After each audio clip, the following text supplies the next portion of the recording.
Liberty Tamil நேயர்களுக்கு வணக்கம். இன்றைய நேர்காணலில் நாம் சந்திக்க இருப்பவர் மூத்த பத்திரிகையாளர் திரு ஆர்.கே. ராதாகிருஷ்ணன் அவர்கள். வணக்கம் சார். வணக்கம் அசீஸ். மூன்றாவது கட்ட தேர்தல் பிரச்சாரங்கள் பரபரப்பாக போயிட்டு இருக்கு. பல்வேறு கருத்துக்களை பிரதமர் மோடி வைக்கிறாரு. குறிப்பாக இடஒதுக்கீடு சம்பந்தமாக பல்வேறு குற்றச்சாட்டுகளை காங்கிரஸ் மீது வைக்கிறத நம்ம பார்க்குறோம். எஸ்சி எஸ்டி ஓபிசி இடஒதுக்கீடை அதை பறித்து இஸ்லாமியர்களுக்கு கொடுப்பதை நான் அனுமதிக்கவே மாட்டேன், இது போன்ற குற்றச்சாட்டுகளை காங்கிரஸ் மீது வைக்கிறாரு. அதற்கு காங்கிரஸ் தலைவர் ஜெயராம் ரமேஷ் அவர் ஒரு கேள்வி எழுப்பியிருக்கிறாரு. அதாவது எஸ்சி எஸ்டி ஓபிசி மக்களுக்கான உச்சபட்ச வரம்பான 50% நாங்கள் நீக்க தயார், இதற்கு மோடி என்ன பதில் கூற போகிறாருன்னு அவர் ஒரு பதில் கேள்வி கேட்கிறாரு. இதை நீங்க எப்படி பாக்குறீங்க சார்? இல்ல, இது இந்த பல இடங்கள்ல நாம் கேள்விப்பட்ட விஷயம் தான். அதாவது இந்த பிக் லை, அதாவது நாம கேள்விப்படாத ஒரு பொய்யை, அதாவது நம்ம யோசிச்சு கூட பார்க்க முடியாது, அந்த மாதிரி ஒரு பொய்யை சொல்லணும். அந்த பொய்யை ஃபர்ஸ்ட் நீங்க சொல்லிட்டீங்கன்னா ஃபர்ஸ்ட் மூவர் அட்வான்டேஜ். இது ஒரு ஆங்கில படம் கூட இருக்கு. அதாவது ஒரு தேர்தல் நடக்கும்போது என்ன செய்ய வேண்டும் பாத்தீங்கன்னா, மக்களுக்கு கரெக்டான தகவல்களை கொடுக்க வேண்டிய அவசியம் கிடையாது. மக்களுக்கு நீங்க எதிர்கட்சிகளை பத்தி இல்லைன்னா எதிர்த்தரப்பனை பத்தி ரொம்ப மோசமான இழிவான, அவர்களே யோசிக்க முடியாது, இல்லை என்றால் யாருமே யோசிக்க முடியாத ஒரு விஷயத்த அவங்க மேல அப்பட்டமாக நீங்க பழி சுமத்த வேண்டும். அதான் ஃபர்ஸ்ட் என்ன ட்ரை பண்ணாங்கன்னு பாத்தீங்கன்னா, அந்த ராஜஸ்தான்ல போய் நின்று பிரதமர் ஒரு அப்பட்டமான ஒரு பொய்யை சொல்லுகிறார். அதாவது உங்களுடைய அனைத்து சொத்துக்களையும் காங்கிரஸ் கண்டுகட்டி இஸ்லாமியர்கள் கொடுக்குறோம் அப்படின்னு ஒரு பொய்யை சொல்கிறார். அந்த பொய் முறியடிக்கப்பட்டது. அதன் பிறகு அதுல பல விளைவுகள் வந்தது. அதுல ஃபர்ஸ்ட் கிளாரிஃபை பண்ணிடலாம். அதாவது முதல் கட்டமாக யார் இதை பத்தி பேசினாங்கன்னு பாத்தீங்கன்னா, இன்ஹெரிட்டன்ஸ் டேக்ஸ், வெல்த் டேக்ஸ் பத்தி பேசியிருக்காங்க. வெல்த் டேக்ஸ் இருந்தது. 1985 வரை வெல்த் டேக்ஸ் இருந்தது. அதுல யாருக்குமே மாற்று கருத்து இல்லை. அந்த சமயத்தினுடைய அந்த ஒரு பிரச்சனையினாலதான் அங்க அந்த வெல்த் டேக்ஸ் வைக்கிறாங்க. அது யார் கொண்டாந்தா? காங்கிரஸ் கொண்டு வந்தது. அது காங்கிரஸே தான் மறுபடியும் அதை எடுத்து விடுது. அதன் பிறகு வேணுமென்றே அதுல ஒரு பொய் பிரச்சாரம். அதாவது 85ல இந்த சட்ட திருத்தம் விபி சிங் கொண்டு வர்றாரு.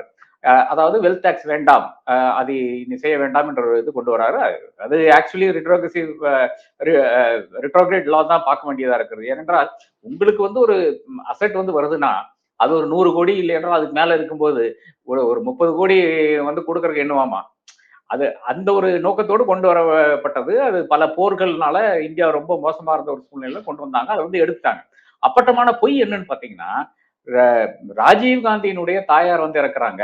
ராஜீவ் காந்தியினுடைய தாயார் இறந்ததுனாலதான் இந்த சட்டமே 85ல கொண்டு ரிட்ரோஸ்பெக்டிவ் எஃபெக்ட், அக்டோபர் 84ல இருந்து ரிட்ரோஸ்பெக்டிவ் எஃபெக்ட் என்று தினமலர் போன்ற இணையதளங்களில் தேர்ந்தெடுக்கப்பட்ட சிஏஸ், அதாவது பாரதிய ஜனதா கட்சியினுடைய நபர்கள் இல்லை என்றால் அனுபவிகள் பேசிக் கொண்டிருக்கிறார்கள். இது எவ்வளவு அப்பட்டமான அடுத்த பொய். அதாவது காங்கிரஸா தான் கொண்டு வந்தது அப்படின்னு அப்பட்டமான ஒரு பொய்யை சொல்றாங்க. ரிட்ரோஸ்பெக்டிவ் எஃபெக்டே கிடையாது அந்த லால கொண்டு வரும்போது. இது ஒரு பக்கம். அடுத்ததாக இதை பத்தி பேசினது யாருன்னு பாத்தீங்கன்னா, அதாவது உங்களுடைய ப்ராப்பர்ட்டி என்பது, உங்களுடைய சொத்து என்பது ஒரு காலத்துல ஃபண்டமெண்டல் ரைட்டா இருந்தது, அடிப்படை உரிமையா இருந்தது. ஃபண்டமெண்டல் ரைட்ஸ் என்று இருக்கிறது. அதை கேள்வியே கேட்கக்கூடாது. சுப்ரீம் கோர்ட் நீங்க போய் நின்னீங்கன்னா ஃபண்டமெண்டல் ரைட் டு லைஃப் என்பது, உங்களுடைய உயிருக்கான அந்த ரைட் என்பது ஃபண்டமெண்டல் ரைட். இந்த மாதிரியான ரைட்ல ப்ராப்பர்ட்டியும் இருந்தது. ஆனால் யார் எடுத்தான்னு பாத்தீங்கன்னா, 1978ல 44வது திருத்த சட்டம் வருகிறது. அப்போ ஜனதா கட்சி ஆட்சியில் இருக்கிறது. ஜனதா கட்சியில யார் இருக்கிறா? நம்மளுடைய அடல் பிஹாரி வாஜ்பாய், பாஜகவினுடைய பின்னால் முதலமைச்சர். அதன் பிறகு அத்வானி இருக்கிறார். இந்த 2 பேர் நபருக்கு இருக்கும்போது தான் இந்த சட்டமும் வருகிறது. அப்போ பொய்கள் என்பது அடுக்கி கொண்டே போறார்கள். அது ஒரு பொய். அடுத்த பொய் என்ன? உங்களுடைய அந்த தாலியை எடுத்து வித்துருவார்கள். தாலியை எடுத்து வித்துட்டு அதனுடைய காசெல்லாம் இஸ்லாமியர்கள் கொடுத்துருவார்கள் என்று முங்கேர் என்ற இடத்துல வந்தது. பீகார்ல அங்க முங்கேர்ல யாருக்குமே தாலி கூட கிடையாத ஒரு ஊரு. அதாவது ஒரு கண்ணுல ரத்தம் வர்ற ஒரு பாவர்ட்டி இருக்குங்க, ஒரு வறுமை இருக்கிறது. அந்த வறுமையை பார்த்தா நம்மளால எல்லாம் நிக்க முடியாது. அந்த மாதிரி ஒரு வறுமை இருக்கு. அந்த மாதிரி வறுமையில இருக்கின்ற மக்கள்கிட்ட போய் ஒரு பிரதமர் பேசுகின்ற பேச்சு, உங்க தாலியா இருந்துட்டு போயிடுவான்ட்டு. தாலி அங்க தங்கெல்லாம் கிடையாது அந்த ஊர்ல எல்லாம். அப்படி இருந்தால் கூட அப்படி பேசுறாரு. அது அந்த ஆடியன்ஸுக்கு கிடையாது. அது கட் பண்ணி வேற எல்லா இடத்துக்கும் போகணும். அப்ப அப்படி ஒரு பொய்யை சொல்றாரு. இப்ப இந்த தங்கத்தை பத்தி யார் பேசியிருக்கான்னு பாத்தீங்கன்னா, அதுவும் அட்டாலி பிஹாரி வாஜ்பாய் தான். 1991 ஆகஸ்ட் 5ஆம் தேதி நம்மளுடைய பெரிய ஒரு பேலன்ஸ் ஆஃப் பேமெண்ட்ஸ் இஷ்யூ வருதா உங்களுக்கு, நீங்க பிறந்திருக்க மாட்டீங்க. அதுக்கு தொட்டு முன்னால அதுக்கு முன்னால பயங்கரமான, அதாவது நம்ம இருக்கிற கோல்டு எல்லாம் எடுத்துட்டு போய், இங்க இருக்கின்ற ரிசர்வ் வங்கியில் இருக்கின்ற கோல்டு எடுத்துட்டு போய் சுவிஸ் பேங்க்ல வந்து அடமானம் வச்சு அங்கிருந்து வந்து டாலரை வாங்கி நாம வந்து நமக்கு வேண்டிய பொருட்களை வாங்கணும் 1991. அப்பதான் மன்மோகன் சிங் வந்து என்ன ஆகிறாரு பாத்தீங்கன்னா, அப்பதான் ஃபைனான்ஸ் மினிஸ்டர் ஆக்குறாங்க. நரசிம்மராவ் வந்து பிரதமரா இருக்கிறார். அந்த சமயத்துல அடல் பிஹாரி வாஜ்பாய் வந்து பாராளுமன்றத்துல எழுந்து, லோக்சபால எழுந்து அவருக்கு ஒரு யோசனை சொல்றாரு. அது என்னன்னா, நம்மளுடைய வீடுகளில் வந்து ஏறத்தாழ 10,000 டன் தங்கம் இருக்கிறது. இதுல 5,000 டன் தங்கம் வந்து ஸ்மக்லிங் ரூட்ல உள்ள வந்த தங்கம். இதை நம்ம கண்டுகட்டினாலே போதும். இல்ல 5,000 டன் வரலனா கூட ஒரு 2,000 டன் வந்தாலும் நமக்கு ஒரு $25 பில்லியன் காசுகள் நமக்கு வந்துவிடும். இவர்கள் இருக்கின்ற வீடுகளில் இருக்கின்ற தங்கங்களை நாம் எடுக்க வேண்டும் என்று கூறுகிறார்கள். நரசிம்மராவும் மன்மோகன் சிங்க்கு தெரியும் இது நடந்த விளைவுகள். மன்மோகன் சிங்க்கு தெரிய வாய்ப்பில்லை, நம்ம நரசிம்மராவுக்கு தெரியும். தலையாட்டி 2 பேரும் கேட்டாங்க, அதன் பிறகு அதுல ஆக்ஷனே இல்லை. அப்ப யார் உங்களுடைய வீட்டுல இருக்கிற சொத்தை, இல்லை என்றால் மங்கள் சூத்திரத்தை, இல்லை என்றால் கோல்ட வந்து திருட பார்த்தார்கள் பாத்தீங்கன்னா பாஜகவினர் தான். இந்த மாதிரி ஒரு யோசனை வந்து மன்மோகன் சிங்க்கும் பி வி நரசிம்மராவுக்கும் கொடுக்குறாங்க. அதே மாதிரி உங்களுடைய ப்ராப்பர்ட்டி என்பது அது ஃபண்டமெண்டல் ரைட்ஸ்ல இருந்து லீகல் ரைட்டாக யார் மாத்தாங்க பாத்தீங்கன்னா அதுவும் பாஜகவினர் தான் மாத்தினாங்க. இதையெல்லாம் பண்ணி போட்டு ஒரு பிக் லை என்ற அளவுக்கு தான் இவர்கள் இந்த மாதிரியான ஒவ்வொரு விஷயங்களையும் எடுத்து விட்டு கொண்டிருக்கிறார்கள். அதுல லேட்டஸ்ட் லைன்ல தான் நீங்க குறிப்பிட்ட அந்த விஷயம் வருது. அந்த காங்கிரஸ் அந்த பெரும்பான்மையான இடங்கள்ல கூட நிக்க வந்து வேட்பாளர்கள் இல்லைன்னு சொல்லி கூட பிரதமர் மோடி அவர்கள் ஒரு பொய்யை சொல்லியிருந்தான்னு சொல்லி இன்றைக்கு காங்கிரஸ் உடைய மூத்த நிர்வாகி அதுக்கு பதில் கொடுத்திருக்கிறாரு. அதாவது 326 வேட்பாளர்கள் இருக்கிறாங்க, இவர் எந்த கணக்கு இதை வச்சு இவர் பேசுறாருன்னு தெரியல, அது போன்ற குற்றச்சாட்டுகளையும் வைக்கிறத நம்ம பார்க்குறோம். ராகுல் காந்தி அவர்களுடைய விமர்சனமும் இங்க முக்கியமா பார்க்கப்படுது. அதாவது மோடி அவர்களுக்கு கொடுத்து கடுமையான விமர்சனம் வைக்கிறாரு. இடஒதுக்கீட்டை பறிச்சு கொடுத்துருவாங்கிறாரு. 2 எருமை வச்சிருந்தீங்கன்னா ஒரு எருமையை பிடிங்கிருவேன் அப்படின்னு சொல்றாரு. ஆனா உண்மையில் என்னன்னா 300 தொகுதிகளை காங்கிரஸ் பாஜகவிடம் இருந்த 300 தொகுதியிலிருந்து 150 தொகுதியிலே நாங்க வந்து கொடுங்க போறோம், அதாவது இழுக்க போறோம், அதுதான் உண்மையான கள நிலவரம் அப்படின்னு ராகுல் காந்தி பதிலடி கொடுத்திருக்கிறாரு. அதை நீங்க எப்படி பாக்குறீங்க? இது வந்து இப்ப மக்களுக்கு மிக தெளிவாக தெரியுங்க. இருக்கிற ஊடகம் பூரா வந்து மோதி கிட்ட இருக்கிறது, இல்லை என்றால் மோதியை சார்ந்த நபர்கள் இருக்கிறது. இவர்கள் பண்ண காசுக்கு அளவே கிடையாது. அதுதான் ஒரு உண்மை நிலையா இருக்கிறது. எந்த அளவுக்கு வந்து ஊழல் செய்தால் நீங்க வந்து ஏறத்தாழ 87,000 கோடிக்கு வந்து நீங்க வந்து பில்டிங்கே கட்டியிருப்பீங்க. இன்னைக்கு வந்து வயர் என்ற இணையதளத்துல அவர்கள் என்ன சொல்லியிருக்காங்க, என்ன செய்திருக்காங்கன்னு பாத்தீங்கன்னா, கம்ப்ளீட்டாக பாஜகவனுடைய ஆஸ்தி எங்கெங்க பில்டிங் இருக்கிறது, இந்த பில்டிங்ல எவ்வளவு ஆயிருக்கும் அப்படின்னு தோராயமா ஒரு கணக்கு போட்டிருக்காங்க. இது வந்து அதீதமான கணக்கு கிடையாது, ரொம்ப கம்மியா மதிப்பு போட்டிருக்காங்க. இதுல டிஸ்ட்ரிக்ட் ஆபீசஸ்க்கு மட்டும் 2,661 கோடி வந்து டிஸ்ட்ரிக்ட் ஆபீசஸ் கட்டியிருக்காங்க. சாதாரணமான பில்டிங்ஸ், வாடகை கொடுற இடம் எல்லாம் சேர்த்துட்டு ஒரு 900 கோடி கட்டியிருக்காங்க. இந்த மாநிலங்களுக்கான தேர்தலுக்கு வந்து 16,492 கோடி வந்து இதுவரை செலவு பண்ணியிருக்காங்க. லோக்சபா தேர்தலுக்கு, இந்த தேர்தலுக்கு இருக்கு இல்லையா, 54,000 கோடி என்று அந்த எம் ராஜசேகர் என்ற நபர் குறிப்பிடுகிறார். 54,000 கோடி செலவு பண்றாங்க இந்த தேர்தலுக்கு. மொத்தமா வந்து 87,750 கோடி வந்து இவர்கள் செலவிடுகிறார்கள். இது காசு எங்கிருந்து வந்ததுன்னு கேட்கிறேன். இந்த கேள்விகளை நம்ம கேட்காம இருக்கிறதுக்கு தான் இந்த மாதிரியான இந்த பிக் லை என்று சொல்ற அளவுக்கு வந்து ரிசர்வேஷன் எடுத்து கொடுத்துருவாங்க, உங்க 2 பசு இருந்தா ஒரு பசுவை பிடிச்சிட்டு போயிடுவாங்க. இதெல்லாம் வந்து ஒரு பிரதமர் பேசுகின்ற பேச்சா என்ற அந்த கேள்வி நமக்கு எழுதா இல்லையா? இல்ல எங்காச்சு அவருடைய அந்த காங்கிரசினுடைய அந்த பத்திரிகையில் வந்து அறிக்கையில் வந்து எங்காச்சும் இருக்கிறதா இந்த விஷயங்கள் இருக்கிறதா? எங்க பார்த்தாலும் கிடையாது. அப்ப இந்த ஒரு பொய்யை வந்து இல்லை என்றால் இந்த பொய்களை ஒவ்வொரு பொய்களா எடுத்துக்கொண்டு வந்து அவர்கள் வந்து அதற்கு அதீதமான விஷயங்களை பேசிக் கொண்டிருக்கிறார்கள். இந்த பிக் லை என்பது ஃபர்ஸ்ட் காயின் பண்ணது அடால்ஃப் ஹிட்லர் எதிர்த்து தான் காயின் பண்ணாங்க. 1933 அவர் என்ன பண்றாருன்னு பாத்தீங்கன்னா, அப்பட்டமான ஒரு பொய்யை சொல்லணும். அப்பட்டமான ஒரு பொய்ன்னு பார்த்து எதிர்கட்சிகள் வந்து தேச துரோகிகள், எதிர்கட்சிகள் வந்து ஆன்டி நேஷனல்ஸ், இவர்கள் வந்து அன்பேட்ரியாட்டிக் என்றெல்லாம் சொல்லிவிட்டு அவர் என்ன பண்றாருன்னு பாத்தீங்கன்னா, பாராளுமன்றத்தை எரிக்கிறார். நாசிகள் சென்று பாராளுமன்றத்தை எரிக்கிறார். அதன் பிறகு எரித்ததெல்லாம் எதிர்கட்சிகள் சொல்லி இருக்கிற எதிர்கட்சி வரிசையில் இருக்கிற அத்தனை பேரையும் பிடிச்சி ஜெயில போடுறாங்க. இப்ப போடுறாங்க இல்லையா, அரவிந்த் கெஜ்ரிவால் ஜெயில போட்டிருக்காங்க, ஹேமந்த் சோரனை ஜெயில போட்டிருக்காங்க, செந்தில் பாலாஜி ஜெயில போட்டிருக்காங்க, மணீஷ் சிசோடியாவை ஜெயில போட்டிருக்காங்க. என்ன கணக்கு? எங்க கேஸ் எங்கன்னு கேட்கிறேன். கேஸ் இல்லாமல் பிடிச்சு உள்ள போக வேண்டியது. அதன் பிறகு வந்து இவங்க வந்து எலெக்ஷன் ஜெயிச்சுட்டு போயிருவாங்களாமா. அப்ப அந்த ஒரு பாணியில் நடக்கின்ற விஷயங்களாகத்தான் இந்த ரிசர்வேஷன் விஷயமானாலும் சரி, வேற எந்த விஷயமானாலும் இருக்கிறது. காங்கிரஸ் கட்சி தான் முதல் கட்டத்தில் வந்து இந்த 27% ரிசர்வேஷனை வந்து இம்ப்ளிமெண்ட் பண்ணது. வேற யாரும் கிடையாது. அது யாரு அந்த அரசாங்கத்தை கவுத்து விட்டா? விபி சிங் அரசாங்கத்தை கவுத்து விட்டது யாரு? பாஜக தானே கவுத்து விட்டது. அப்பதானே ரத யாத்திரைன்னு சொல்லி ஆரம்பிக்கிறாங்க. அப்படியே வந்து மடைமாற்றம் செய்கிறார்கள் இல்லையா? அப்ப ரிசர்வேஷனுக்கு எதிராக இருக்கிறது ரிசர்வேஷனை டைல்யூட் பண்ணுது. இடபிள்யூஎஸ்னா என்ன? 2,00,000 இது எஸ்சி எஸ்டி இவங்களுக்கு எல்லாம் வந்து 2,00,000 2,50,000 மேல வந்து இருக்கக்கூடாதாமா. இடபிள்யூஎஸ்க்கு 8,00,000 இருக்கலாமா. இது என்ன கணக்குது? அப்போ கம்ப்ளீட்டாக இவர்கள் தான் இதை வந்து மடைமாற்றம் செய்வதானாலும் சரி, இல்ல முறியடிப்பதானாலும் சரி, ரிசர்வேஷனை முறியடித்த கட்சியின் மத்தியும் பாரதிய ஜனதா கட்சி. ஆனால் அப்பட்டமான ஒரு பொய்யை சொல்லி அப்படியே வந்து திசை திருப்பி விட்டால் அவர்கள் வந்து அதை டிஃபென்ஸ் செய்ய வேண்டும் இல்லையா? நாங்க செய்யல, நாங்க செய்யல, நாங்க செய்யலன்னு சொல்ல வேண்டும் இல்லையா? இவர் வந்து இவர்களால் செய்தால் சொல்லிட்டே இருப்பாரு. அப்ப இதுதான் இந்த பிக் லைனுடைய குணம் என்னன்னா, மக்கள் என்ன நினைப்பாருன்னா, ஏதாச்சும் இல்லாம சொல்ல மாட்டாருப்பா, பிரதமர்ப்பா அவரு அப்படின்னு நினைப்பாரு. அந்த நினைப்பை வந்து உங்களுக்குள்ளால உருவாக்கணும். அதோட அந்த நினைப்பு உருவாக்கினாலே போதும், அவருடைய வெற்றியாக அது மாறிவிடும். அப்ப அந்த அந்த ஒரு மனப்பான்மை இன்னைக்கு வருதான்னு பார்த்தா, இன்னைக்கு மக்கள் நம்ப மாட்டேங்கிறாங்க. இன்னைக்கு வந்து ஒவ்வொரு பொய்யா அவுத்துட்டு இருக்காரு. அந்த ஒவ்வொரு பொய்யும் வந்து இம்மீடியட்டாக முறியடிக்கப்படுகிறது. அந்த இம்மீடியட்டாக முறியடிக்கப்பட்ட உடனே என்ன ஆகுதுன்னு பாத்தீங்கன்னா, இவர் வந்து பேனிக் ஆகிறாரு. அதான் பார்த்து கொண்டிருக்கிறோம். இப்போ நேற்றைய தினம் ஒரு பெரிய ஒரு இன்னொரு பொய்யை சொல்லியிருக்காரு. எதிர்க்கட்சிகள் என்ன வேணாலும் செய்யலாம், என்ன அவலம் வேணாலும் நடக்கலாம் இந்த நாட்டுல. நான் என்ன நடக்கும் எல்லாம் எனக்கு தெரியாது. பட் எனக்கு தெரியும். ஏதோ ஒரு பெரிய விஷயத்தை வந்து எதிர்க்கட்சிகள் செய்ய போறார்கள் என்று ஆரம்பித்து விட்டார்கள். அப்ப அதற்குத்தான் பலரும் வந்து என்ன சொல்றாங்கன்னு பாத்தீங்கன்னா, அடுத்த பிரச்சனையை வந்து இந்த பாராளுமன்றத்துல எரிக்க போறாங்களா? இல்ல 1999ல 999ல வந்து புட்டின் வந்து தன்னுடைய மக்களையே வந்து குண்டு வெடித்து கொலை செய்தாரே, அந்த மாதிரி சம்பவம் நடக்க போதா என்ற இந்த 2 ஐயங்கள் வந்து பலரும் வந்து எழுப்புகிறார்கள் இன்னைக்கு. ஏனென்றால் நேற்று தினம் இது பேசியிருக்காரு. அடுத்து என்ன நடக்கும் நமக்கு தெரியாது. யாருக்கு அதுக்கான வேர்வித்தாள் இருக்குன்னு பாத்தீங்கன்னா, பாராளுமன்றத்தை யார் அட்டாக் பண்ணா? எப்ப அட்டாக் ஆச்சு? 2001ல அட்டாக் ஆச்சு. அவனுக்கு எல்லாம் பிடிச்சி தூக்குல போட்டாச்சு, இல்லைன்னா கொண்டு போட்டாச்சு. இப்போ அட்டாக் பண்ண நபர்கள் யாரு? உள்ள வந்து பாராளுமன்றத்துக்கு உள்ள வந்து அங்கிருந்து குதிக்கக்கூடிய அந்த தைரியம் யாருக்கு வந்தது? எப்ப வந்தது? பாஜகவினுடைய ஆட்சியில் தானே வந்தது. அப்ப அந்த மாதிரியான ஒரு அடுத்த ஒரு பெரிய ஒரு பிரச்சனை எங்க வரப்போகிறது என்ற அந்த ஐயத்தில் தான் நானும் இருக்கிறேன். அதுதான் இவர் வந்து பேசி இருக்கிறார். இந்த பேசினது அடுத்ததாக என்ன நடக்க போகுது என்பது அனைவரும் வந்து ரொம்ப கூர்ந்து கவனிக்க வேண்டும் என்று நான் கருதுகிறேன். அடுத்த சில நாட்கள் வந்து அதாவது மே 3ஆம் தேதி 7ஆம் தேதி வரையான நாட்கள் வந்து மிக மிக மிக முக்கியமான நாட்களாக நான் பார்க்கிறேன். ஏதோ ஒரு சம்பவம் நடக்க போகிறதாகத்தான் தெரிகிறது.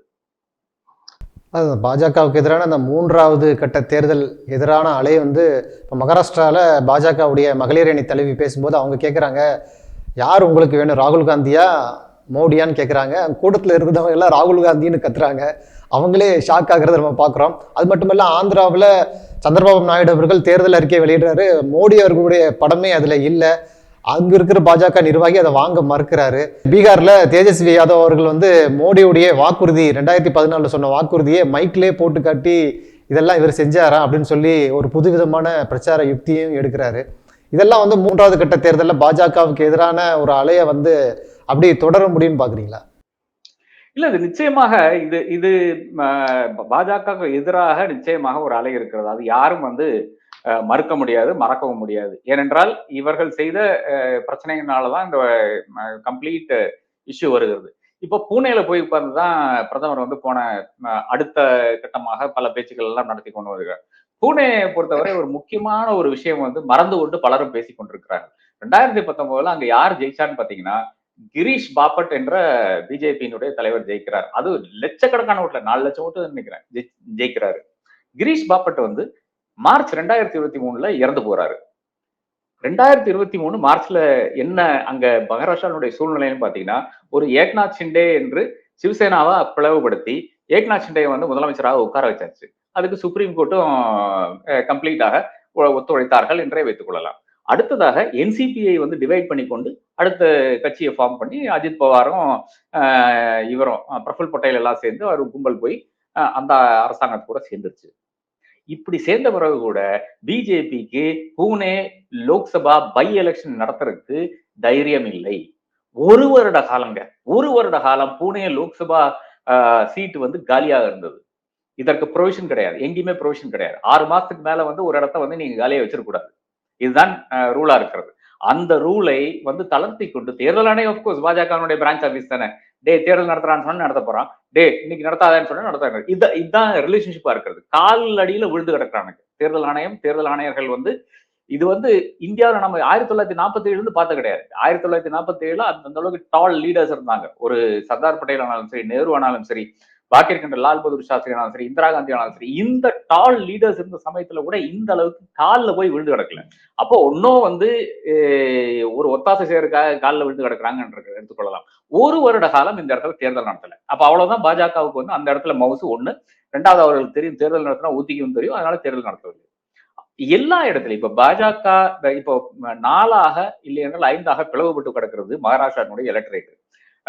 சிலர் வந்து சரத்பவாரை நம்புகிறார்கள். குறிப்பாக அந்த சுகர் பெல்ட்ல இருக்கிற நபர்கள், அந்த பாராமதியில இருந்து ஒரு ஒரு பெரிய ஒரு இது எடுத்தீங்கன்னா அங்க விரும்புகிற நபர்கள் இருக்கிறார்கள். சிவசேனா, உத்தவ் தாக்கரேனுடைய கட்சி என்றது ஒரு சிட்டி பேஸ்ட் கட்சி. நிச்சயமாக பாம்பே, அதே மாதிரி நாக்பூர், இந்த மாதிரி இடத்துல வந்து ரொம்ப பவர்ஃபுல்லா இருக்கு. தானே அந்த என்டையர் ஏரியா பாம்பே எடுத்துக்கொண்டால் ஒரு 7-8 கான்ஸ்டிடுவன்சி, அதை சுற்றி இருக்கின்ற 7-8 கான்ஸ்டிடுவன்சி எல்லா இடத்துலயும் வந்து பவர்ஃபுல்லா இருக்கிறார்கள். ஏக்நாத் ஷிண்டேங்கிறது எல்லா இடத்துலயும் ஜீரோவா இருக்கிறார். ஆனால் பல நபர்கள் வந்து உத்தவ் தாக்கரே கூட இருந்திருந்த பல நபர்கள் வந்து இப்ப அங்க போயிருக்கிறாங்க. அவர்களுடைய அந்த களப்பணியில வேணால் ஓரளவுக்கு வந்து தேர்ச்சி பெறக்கூடிய இந்த வாய்ப்பு இருக்கிறது. ஆனால் அங்கேயும் நிறைய இடி கேஸ்ல இருக்கிற நபர்கள் எல்லாம் போய் தான் நிற்கிறார்கள். அவர் வேற வழி இல்லாம தான் நின்று கொண்டு இருக்கிறார்கள். அடுத்தது வந்து இப்ப அஜித் பவாரனுடைய கட்சி. அஜித் பவாரனுடைய கட்சி வந்து சரத்பவாரனுடைய கட்சி இருந்து விலகி வந்த கட்சியா இருக்கிறது. வேற ஒன்றும் கிடையாது. ஒரு 70,000 கோடிக்கு ஒரு ஊழல் வந்து அஜித் பவார் செய்திருக்கிறார். அதுல இருந்தெல்லாம் வெளியே வந்துட்டாரு. எல்லாம் பாஜக சுத்தம் செய்து விட்டார்கள். அது 4வது கட்சி. அடுத்தது காங்கிரஸ். காங்கிரஸ்ல மட்டும்தான் இப்ப வந்து அன்டிவைடா இருக்கு. தலைவர்கள் போயிருக்கிறார்கள். அசோக் சவான் போன்ற மிலிந்த் தேவரா போன்ற தலைவர்கள் வந்து கட்சி மாறி இருக்கிறார்கள். பட் அதை தாண்டி தொண்டர்கள் ஒன்றும் பெருசாக போன மாதிரி தெரியல காங்கிரஸ்ல இருந்து. அப்ப காங்கிரஸ் ஒரு இன்டாக்ட் கட்சியா இருக்கிறது. பிஜேபி ஓரளவுக்கு ஒரு இன்டாக்ட் கட்சி. அது பட்னவிஸ் ஏற்கனவே காலி பண்ணிட்டார், கட்சியே காலி பண்ணிட்டார். இரண்டாவது வேற வேணாச்சும் மேல வந்துட்டானா அப்புறம் எனக்கு மோசு குறைஞ்சிருங்கிற இதுல வந்து அவர் வந்து காலி பண்ணிட்டாரு. சமீப காலத்துல வந்து ஒரே ஒரு அரசாங்கம் தான் அங்க 5 வருஷ காலம் நீடித்தது. அது வந்து பட்னவிஸினுடைய அரசாங்கம் தான். அதை தாண்டி வேற ஒரு அரசாங்கம் நீடிக்காத ஒரு சூழ்நிலை வந்து பார்த்து கொண்டிருக்கிறோம். அப்ப ரொம்ப ரொம்ப கன்ஃபியூசிங் சுச்சுவேஷனா இருக்கிறது. நிச்சயமாக பாஜகவுக்கு அங்க பின்னடைவு தான், வேற வழியே கிடையாது. ஏனென்றால் மக்கள் வந்து அந்த அளவுக்கு கொந்தளிப்பில் இருக்கிறார். அதை வந்து காங்கிரஸ் வந்து அந்த அறுவடை செய்ய முடியுமா, இதுதான் கேள்வியா இருக்கிறது. நிச்சயமாக இந்த பேஸ்ல அடுத்த பேஸ்ல நிச்சயமாக நமக்கு அதனுடைய பதில் வரும் என்று நான் கருதுகிறேன். போலிங் போனாலே நமக்கு தெரியும். போலிங் எந்த அளவுக்கு போறது என்று பார்த்தாலே நமக்கு தெரியும். அது எந்த பக்கம் போகிறதுன்னு நமக்கு மிக மிக தெளிவாக தெரியும். இல்லை, இப்போ தமிழகத்தில் இதற்கு முன்பு நடந்த இடைத்தேர்தலில் பிரதமர் மோடி அவர்கள் புகைப்படத்தை போஸ்டரில் ஒட்டாமல் ஜெயலலிதா அவர்களுடைய புகைப்படத்தை ஒட்டி பாஜகவினர் வாக்கு கேட்டது போல் இப்போ சந்திரபாபு நாயுடு அவர்களும் தேர்தல் அறிக்கையில் மோடி படமே இல்லாமல் அந்த தேர்தல் அறிக்கையை வெளியிடுறாருல, இதெல்லாம் எப்படி பார்க்குறீங்க? ஆந்திரால கிடையவே கிடையாது.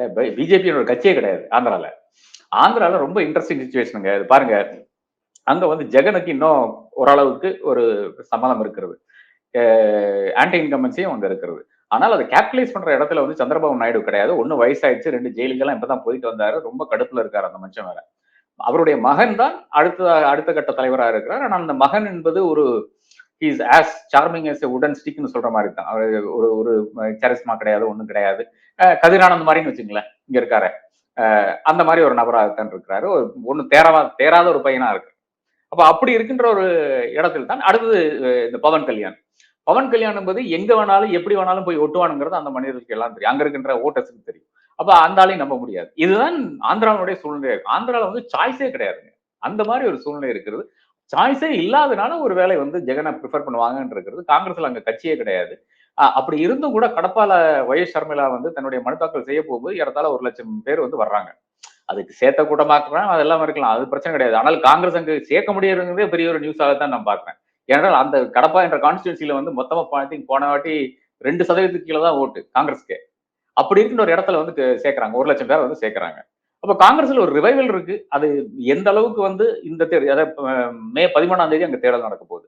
இன்னொரு 10 நாள்ல என்னதான் செய்ய முடியும் என்ற ஒரு நிலையெல்லாம் இருக்கிறது. அது அந்த அளவுக்கு வரக்கூடிய வாய்ப்பும் கிடையாது என்று நான் நினைக்கிறேன். அப்ப என்னை பொறுத்தவரை ஜெகன் ஒரு அப்பர் ஹேண்ட் இன் ஆந்திராவை பொறுத்தவரை. இப்படி இருக்கிற சூழ்நிலை நரேந்திர மோடியுடைய படம் போட்டு என்ன பிரயோஜனம் கேட்கிறேன். அங்க யாரு இப்போ வந்து ஹூ இஸ் பாப்புலர்ங்கிறதே தெரியாத ஒரு நிலையில வந்து ஆந்திரா மக்கள் வந்து இருக்கிறார்கள். நிச்சயமாக Narendra Modi is not an acceptable person. அங்க வேற யாரும் ஒரு அக்செப்டபிள் ஃபேஸாவே தெரிய மாட்டேங்கிறாங்க அங்க.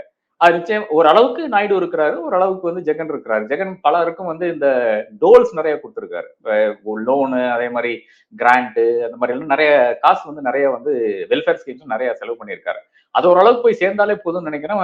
ஜெகன் வந்து அட்லீஸ்ட் 22 சீட்ஸ் போன வட்டை எடுத்தாரு. அவ்வளவு இல்லைன்னா கூட அட்லீஸ்ட் ஒரு 15 சீட்ஸ் வர்றதுக்கான அந்த வாய்ப்பு இருக்குது. அதாவது பாஜக கூட்டணி கட்சிகள் 400 தொகுதிகளை கைப்பற்றும்னு நாடாளுமன்றத்திலே பிரதமர் மோடி அவர்கள் பேசியிருந்தார், நம்ம பார்த்தோம். இன்றைக்கு அமித்ஷா அவர்கள் முதல் 2 கட்ட தேர்தலை பார்க்கும்போது எங்களுக்கு 100 தொகுதிகள் வரைக்கும் கிடைக்கும்னு ஒரு தகவல் எனக்கு கிடைச்சிருக்கிறேன்னு வெளிப்படையாக சொல்றாரு.